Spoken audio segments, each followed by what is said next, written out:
সুপ্রিয় দর্শক, আসসালামু আলাইকুম। যে যেখানে বসে ভিডিও দেখছেন সবাইকে আমার আরও একটি নতুন এপিসোড দেখার আমন্ত্রণ। দর্শক, যেহেতু এখন আমড়ার মৌসুম চলছে, এই সময়কে আমড়ার আচার না হলে চলে, তাই আমি আপনাদেরকে আজকে তৈরি করে দেখাবো আমড়ার আচার। যে আচার তৈরি করা যাবে খুব সহজে আর খেতে হবে সেরা স্বাদের। তাহলে আমড়ার আচার বানাতে চাইলে সম্পূর্ণ ভিডিওটি দর্শক দেখুন, আর ভালো লাগলে একটি লাইক ও চ্যানেলটিকে সাবস্ক্রাইব করুন। আর দর্শক, আমড়ার আচার বানাতে আমাদের প্রথমেই লাগবে আমড়া। আমি এখানে 1 কেজি আমড়া নিয়েছি। আমড়াগুলোকে আগে ধুয়ে পরিষ্কার করে খোসা ছাড়িয়ে কেটে নিয়েছি। আর দেখুন আমড়াগুলোকে কেটেছি কীভাবে। কিছুগুলোকে কিন্তু 4 ফালি, কিছু 3 ফালি করে কেটেছি। আর দেখতে পাচ্ছেন খোসাগুলোকে কিন্তু আমি যেভাবে ফেলেছি, কিন্তু সবুজ অংশটা রেখে দিয়েছি আমড়াগুলোর, কারণ সবুজ অংশটা না থাকলে কিন্তু আচারটা টক লাগবে না। যেহেতু আমড়ার বিচিগুলো এখন শক্ত হয়ে গেছে, আমড়াগুলো কিন্তু মিষ্টি হয়ে গেছে। আর দর্শক, আমি যে আমড়ার আচার বানাতে যে মশলাগুলো ব্যবহার করব, আমি এখন সেগুলো আপনাদেরকে দেখিয়ে দিচ্ছি। আমি এখানে 6টি এলাচ নিয়েছি, আর নিয়েছি 1 চা চামচ জিরা, 1/2 চা চামচ মৌরি, 1 চা চামচ ধনিয়া, 1 চা চামচ পাঁচফোড়ন ও 1/2 চা চামচ সাদা সরিষা। এখন আমি এগুলোকে ভেজে নেব। তো আগেই আমি চুলায় একটি কড়াই বসিয়ে রেখেছি, আর এখন এগুলোকে ভেজে নিচ্ছি। তো আগে আমি যেগুলোর খোসা শক্ত আমি সেগুলোকে ভেজে নেব। তো প্রথমে আমি এলাচগুলোকে দিয়ে 30 সেকেন্ডের মতো ভেজে নিয়েছি। 30 সেকেন্ডের মতো ভাজার পর আমি এর ভিতরে অ্যাড করে দিয়েছি ধনিয়াগুলোকে। এগুলোকেও আমি 20-25 সেকেন্ডের মতো ভেজে নেব। তো এগুলো আমার ভাজা হয়ে গেছে। এখন আমি সমস্ত শুকনো উপকরণগুলোকে দিয়ে একটু সময় ভেজে নেব। যখন দেখবেন যে চড়চড় করে সমস্ত উপকরণগুলো ফুটতে শুরু করবে এভাবে, সে পর্যায়ে কিন্তু চুলোটা বন্ধ করে দেবেন।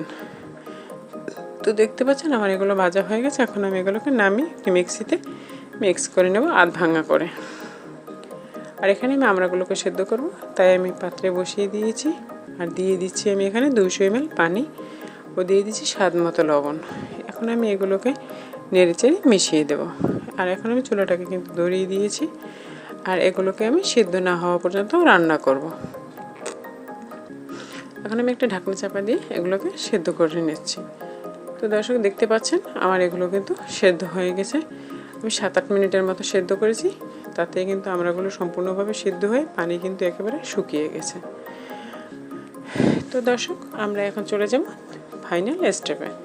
তো আমড়াগুলোর আচার বানাতে এখন আমি এখানে একটি কড়াইয়ের ভিতরে দিয়ে দেব 1/2 কাপের একটু বেশি সরিষার তেল।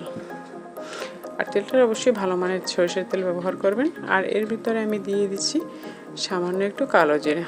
এখানে 1/4 চা চামচের মতো হবে। তো এটা একটু ভেজে নিয়ে এর ভিতরে আমি এখন অ্যাড করে দিচ্ছি 3 টুকরো দারচিনি ও অ্যাড করে দিচ্ছি একটি তেজপাতা কেটে।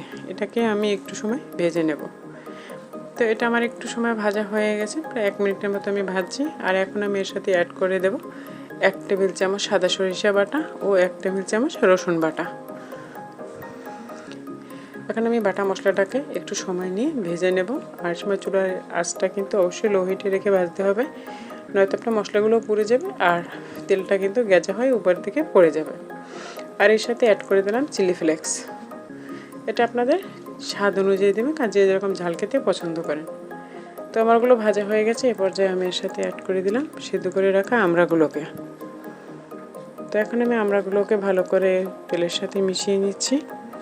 দেখতে পাচ্ছেন এগুলো আমার মিশানো হয়ে গেছে। এখন আমি এর সাথে অ্যাড করে দিচ্ছি হলুদ গুঁড়ো ও মরিচ গুঁড়ো। এখানে আমি 1/2 চা চামচ হলুদ গুঁড়ো ও 1 চা চামচ মরিচ গুঁড়ো নিয়েছি। আর এখন এটাকেও আমি নাড়ুনির সাহায্যে ভালো করে মিশিয়ে নিচ্ছি। এটাকে ধীরে ধীরে আচারটা তৈরি করবেন, নয়তো কিন্তু নিচ থেকে পুড়ে যাবে। আর না, আচার তৈরি করতে হবে অবশ্যই অনবরত নেড়ে চেড়েই। আর দর্শক, এখন আমি এর সাথে অ্যাড করে দেবো চিনি। যেহেতু এটা মিষ্টি আছে সেহেতু তো চিনি অ্যাড করতেই হবে। এখানে চাইলে আপনারা কিন্তু গুঁড়ো ব্যবহার করতে পারেন। আর আমি এখানে 1/2 কাপের একটু বেশি চিনি নিয়েছি। আর এখন চিনিটা দেওয়ার পরে দেখতে পাচ্ছেন আস্তে আস্তে কিন্তু চিনিটা গলে কিন্তু একেবারে থকথকে হয়ে গেছে। আর এই অবস্থায় আমরা অনবরত নেড়ে চেড়ে এটাকে রান্না করবো। তবে বেশি নাড়ানাড়ি করা যাবে না, তাহলে কিন্তু আমড়াগুলো ভেঙে একেবারে ঘেটে খাওয়া হয়ে যাবে। আর এর ভিতরে আমি অ্যাড করে দিচ্ছি 2 টেবিল চামচের একটু কম ভিনিগার। তো এখন এটাকে আমি আরও কিন্তু কতক্ষণ রান্না করব। আর এটা খেতে কিন্তু হবে খুবই মজাদার।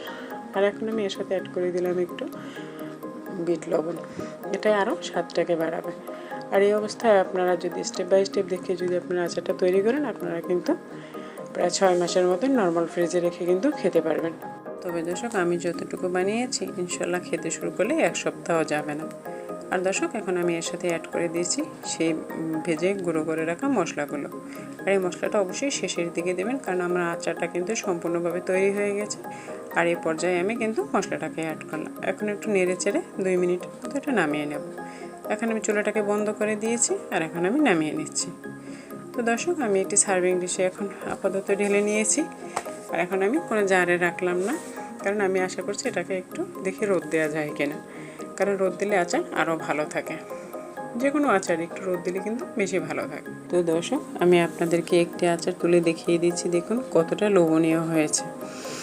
দেখতে যতটা লোভনীয় হয়েছে, খেতেও কিন্তু ঠিকই অতটাই স্বাদ হয়েছে। তো দর্শক, আমি কিন্তু রেসিপিটি আপনাদের খুবই সহজভাবে দেখানোর চেষ্টা করছি। আশা করি আপনাদের ভালো লেগেছে। ভালো লাগলে লাইক করবেন ও কমেন্ট করে জানাবেন কেমন হয়েছে। আর এরকম নতুন ও সহজ এবং আরও মজার রেসিপি পেতে চ্যানেলটিকে প্লিজ সাবস্ক্রাইব করুন। আর দর্শক, আপনাদের কাছে একটু অনুরোধ রইল, খাবারকেও অযথা অপচয় করবেন না, বিকজ ফুড ইজ লাইফ। আজ এ পর্যন্তই, দেখা হবে নতুন এপিসোডে। আল্লাহ হাফেজ।